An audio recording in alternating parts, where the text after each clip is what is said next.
Who hacked the cops? Well, hackers hacked the cops, obviously. No, it's it's a very strange situation. The police paid ransom for their digital information. This is Digital Drive. I'm your host, Russell. The show we talk about technology and more.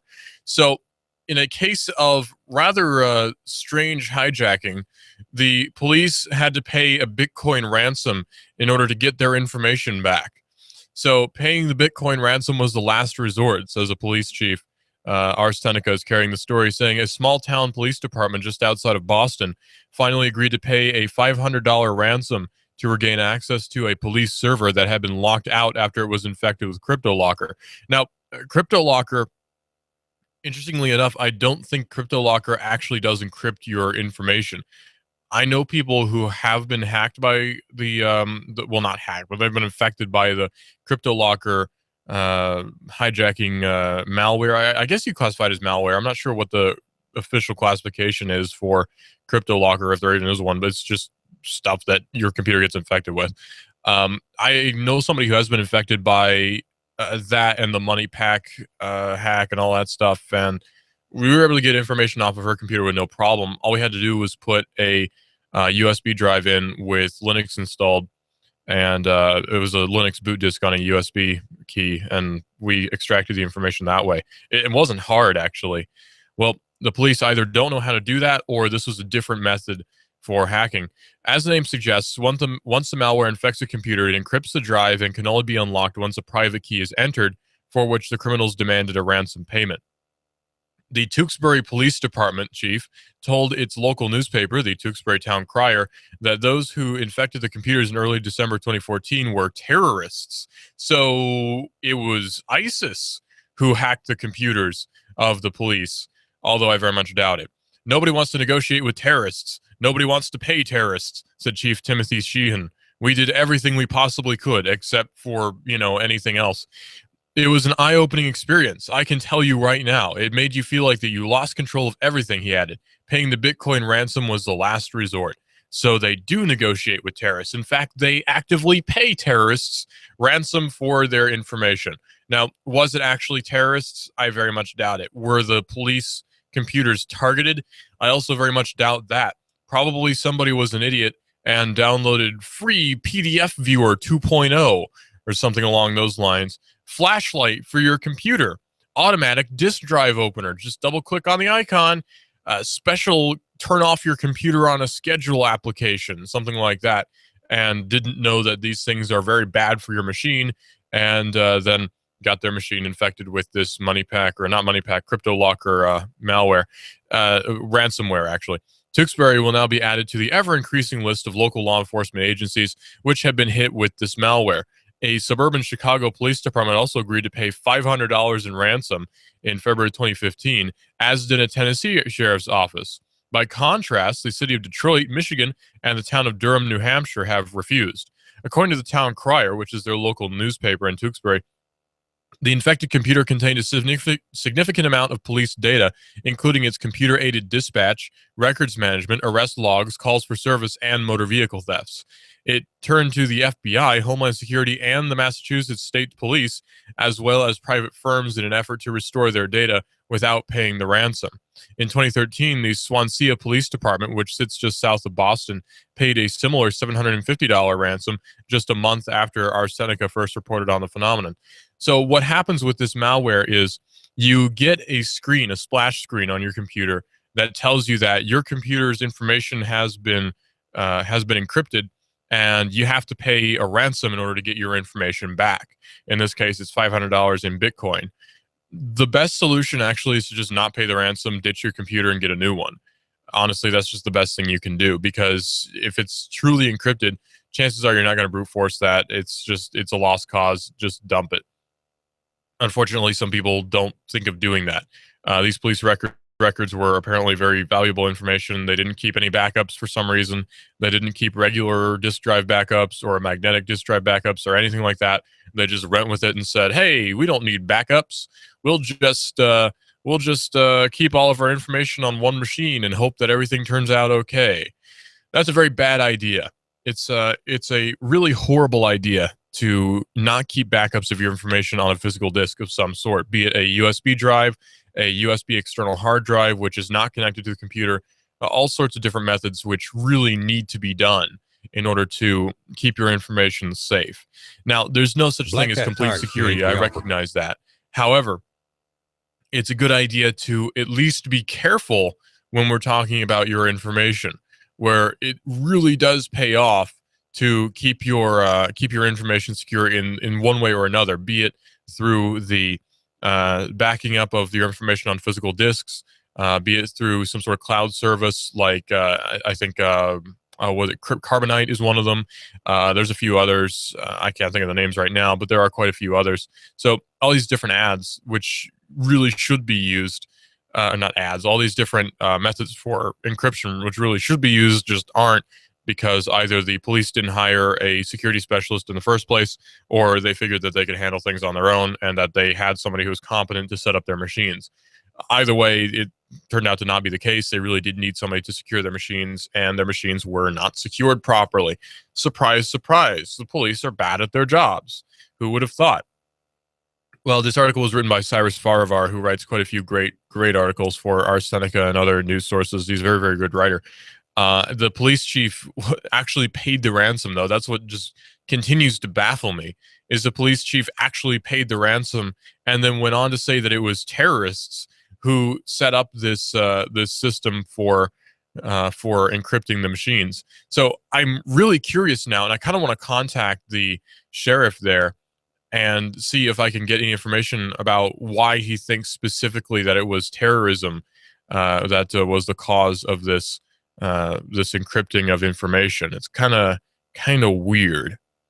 Have you ever made a phone call overseas in the last few years? Well, if you have, then chances are it's been recorded by the DEA. Yeah, the DEA, the Drug Enforcement Agency, not the Department for Homeland Security, not any of those other three-letter departments. No, the DEA, the Drug Enforcement Administration, under approval from the top echelons of the Department of Justice. They ran a secret, extensive phone metadata bulk collection program for over 2 decades, from the year, what year was it? 1992 up till 2013. They ran this program. The database had previously been revealed to a lesser extent earlier in this year, but neither its operational details nor its scope had been revealed up until now. So USA Today wrote that for more than 2 decades, the Justice Department and the Drug Enforcement Administration amassed logs of virtually all telephone calls from the USA to as many as 116 countries linked to drug trafficking. Current and former officials involved with the operation said that, and the targeted countries changed over time, but included Canada, Mexico, and most of Central and South America. Federal investigators used the call records to track drug cartels' distribution networks in the USA, allowing agents to detect previously unknown trafficking rings and money handlers. They also used the records to help rule out foreign ties to the bombing of the 1995 federal building in Oklahoma City, and to identify U.S. suspects in a wide range of other investigations. This seems a little bit heavy-handed, though, for these things. Let's think about the bigger picture here. What we're talking about is our constitutional right to, well, against self-incrimination for one, but also the Fourth Amendment right that allows you to be secure in your papers in person, or rather, it recognizes that right here in the United States. The Fourth Amendment doesn't grant you that right. It's just a formal recognition of that right here in the United States by the Congress and the Supreme Court, even though they obviously don't really recognize it. The idea here is that under the Fourth Amendment, and I actually have it in front of me. Let me grab it and read it here real quick.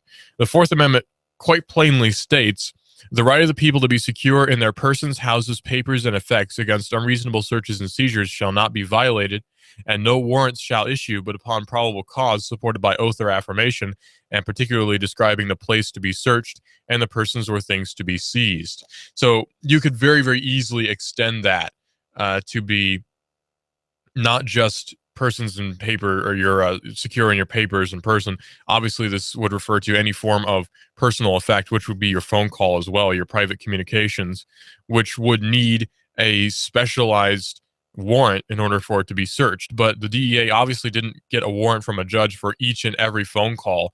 So this is a warrantless search and is in fact illegal. So these searches were illegal. Now, you can throw around the word illegal all day and nobody's ever going to do anything about it.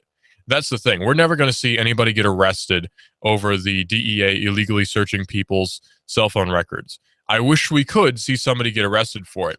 If we saw somebody get arrested for every unconstitutional act that's ever happened, the current president would be arrested. Most of people, probably everybody actually in Congress would be arrested. Most police chiefs would be arrested. Most policemen would be arrested. Most everyone who's ever worked in government would be arrested for infringing your constitutional rights. So if we actually treated illegal things as serious crimes when it comes to government officials, then basically everybody would be in jail for either treason or breaking of the Fourth Amendment or the First Amendment or all these other different amendments, which are illegal for the government to break. So it's quite unfortunate we live in a society which doesn't actually take these things very seriously as a whole. Now, there are people who in these United States at some point or another, in some circle or another, will take these things very seriously. But unfortunately, society as a whole doesn't take crimes committed against the people very seriously. And almost every government official has committed some crime against the people and should be removed from office. But we're not going to see that happening because it's just unrealistic to expect that. So you'd think whoever the head of the DEA is would be thrown in jail for this unconstitutional breach of privacy. But the DEA simply began ordering telephone companies to turn over their lists of all phone calls from the USA to countries where the government determined drug traffickers operated, current and former officials said. Now, I have made phone calls outside of the country on many different occasions. I have friends who live outside the country, particularly in Canada. So I call them on the phone, or used to call them on the phone quite a lot before Skype was a really big thing. So using the phone to make an international phone call really wasn't a big deal to much of anybody. It hasn't been for the last maybe 5 years because most phone plans will cover you calling a country like Canada or Mexico. Even the countries in Asia, such as India and sometimes China, your phone provider will cover that with no problem, or for a very, very small extra fee, because it's all voice over IP these days anyway. It costs them basically nothing to make these phone calls. So the DEA, if you made a call outside of the country in the last few years, from 1992 all the way up to 2013, it was probably logged by the DEA. This may not make people feel uncomfortable. It's understandable why, because we have this climate where it's just expected now that anything you ever do online is going to just be swept up as some giant broom sweeps by and takes up all the dust and the particles, which is your communications, into some giant dustbin for later sorting.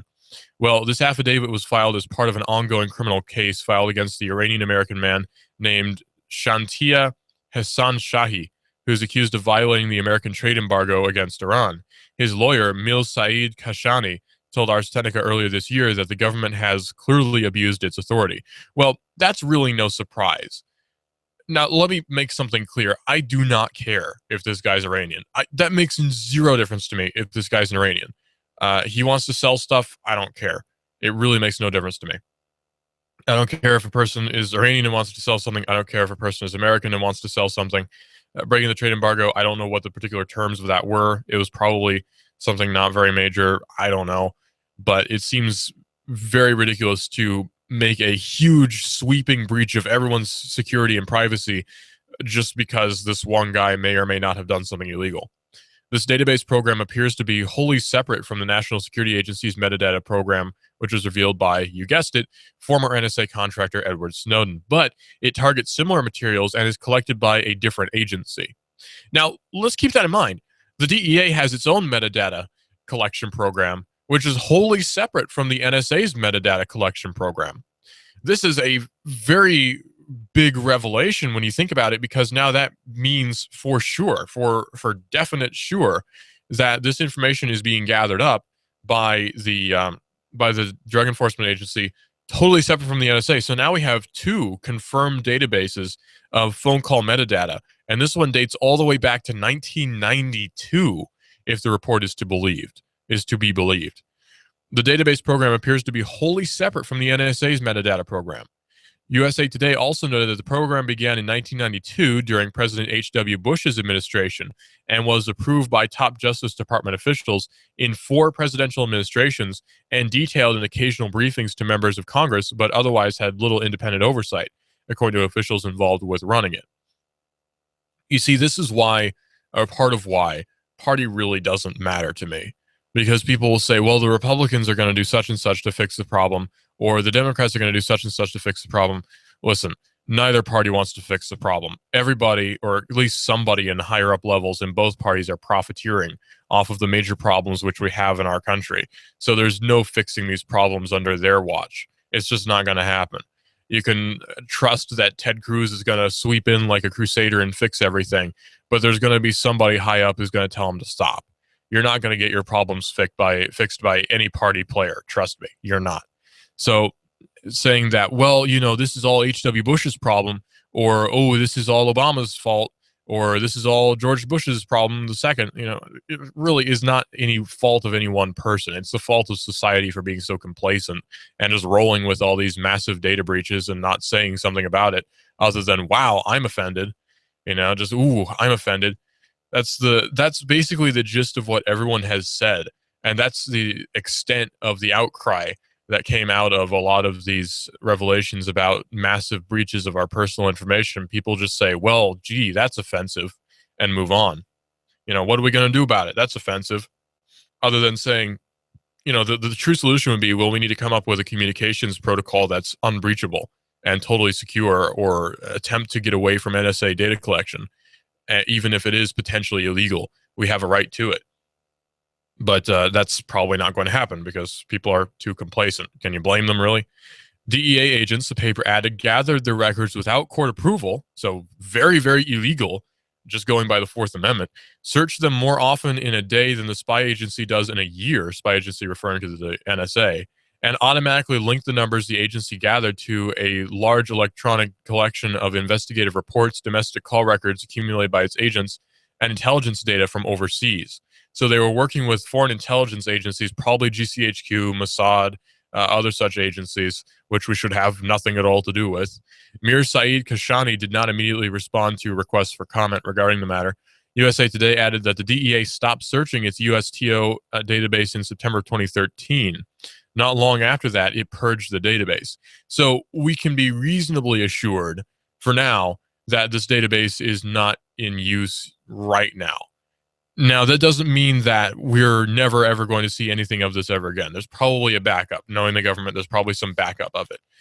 But as it stands right now, we can be reasonably assured that the DEA is not reusing that old bulk data collection list. Now, it could be that the collection was purged because a new one is being created by the DEA. After all, it was about an 11-year period in which it existed from 1992 all the way up to 2013. So, almost a 20-year period in which this existed. So maybe after 20 years, they purge it and create a new one. Who knows? We can't know until 20 years from now when more data is released and it shows just how corrupt the government truly is. But then again, we kind of already knew that. I'm not sure why we wait for every special revelation that comes out of the government to be offended. Why don't we recognize that the government is the problem? The state is the problem. Passing some form of regulation that would be common sense regulation on how the government collects data is not the solution. The solution is to simply disallow the government from collecting any information about any person without a warrant. That's the solution. They cannot collect data without a warrant. It's actually illegal for them to collect the data like this without any form of warrant. They've made it legal because they get to play on their own terms. It makes no sense to play their game against them because guess what? They're going to win. They invented the game. Of course they're going to win their game against us because they invented it. So the solution is to just play outside of the game. And that's what a lot of these hackers have done, where they said, well, I'm not going to go through Freedom of Information Act or any of that nonsense. I'm just going to leak data no matter what the consequences are. I'm going to just leak data because what they're doing is, in fact, immoral. It's wrong. It's illegal. So the solution is not to play the legal game because they control the courts. The solution is to just leak the information. That's the solution. Just leak the information. Forget the legal process because it doesn't work. The legal process is totally broken. It's invented by them for them. So, of course, going by the rules is not the solution. This is Digital Drive. I'm your host, Russell. The show we talk about technology and more. Nuganomics.com with David Toulis is coming up in about 30 minutes right here on Hot News Talk Radio. And you can listen to us on hotnewstalkradio.com. Go to the Twitter and search for Hot News Talk Radio, and you'll be able to listen to us on the Twitter that way. And if you go to the TuneIn app, not listen to us on Twitter, but you'll be able to read our tweets on Twitter, I should say. If you go to the TuneIn app and search for 1240 WSDT, you'll be able to listen to us on your smartphone anywhere in the world with your data collection. This is Hot News Talk Radio. This is a mob mode. This is the mob mode.